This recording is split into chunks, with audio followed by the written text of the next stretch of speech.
Phola Park community, ayeye. Ayeye, Phola Park community, ayeye. Izonginaga, ayeye, Phola Park community, ayeye. Sanibonani. Ninjani. Nami ngiyaphila, igama lami ngingunokubonga Shabalala. Ngisebenza as a community development practitioner at Department of Social Development under the Sustainable Livelihoods Unit. So namhlanje ngizonichazela ngama-services thina esinawo under the Sustainable Livelihoods Unit. So thina-ke laphana e-Sustainable sisebenzisana nomphakathi, sinama-community development practitioners ahambelayo avakashela imphakathi.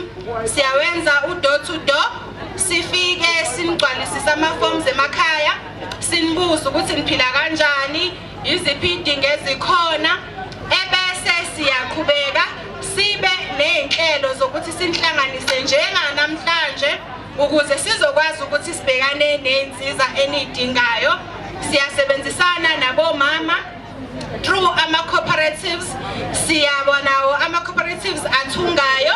Sine school uniform project lapho sisebenzisana khona nabantwana ezikoleni abadinga usizo le-school uniform.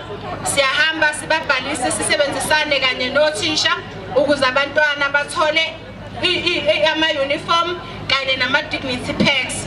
Siyasebenzisana futhi kakhulu nabantu abasha under i-Sustainable Livelihoods, la sidila khona sigxile ku-skills development.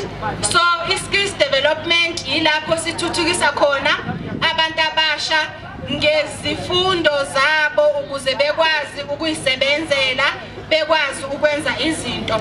So lokhu sikwenza kanjani na?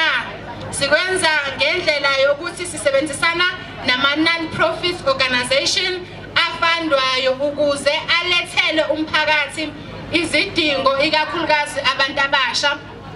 Sisebenzisana nama-NPO amaningi akhona njengalana. Ngitsheliwe ukuthi asazoza achaza ukuthi wona ngamunye banikeza ziphi i-skills development kuma-NPO wabo. Kodwa nje ngifuna nikwazi ukuthi under Sustainable Livelihoods sisebenzisana kakhulu nomphakathi ukuthi silwe nobubha.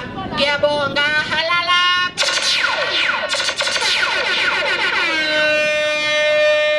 Shabalala uzenza uThemba uyeka abantu bajayiva amaqeda wagibela. Siyabonga kakhulu ama-social workers wase-social development bakhona kumagazibo, ofuna information nge-crime bakhona, substance abuse bakhona. So asini kubo siyothola information ikhona. Bekhona na i-Sustainable Livelihood. Ngifuna uqala i-NPO wawazi wenze njani. Bakhona khuluma nabo bakusiza ukuthi wenza kanjani. So sizomove manje.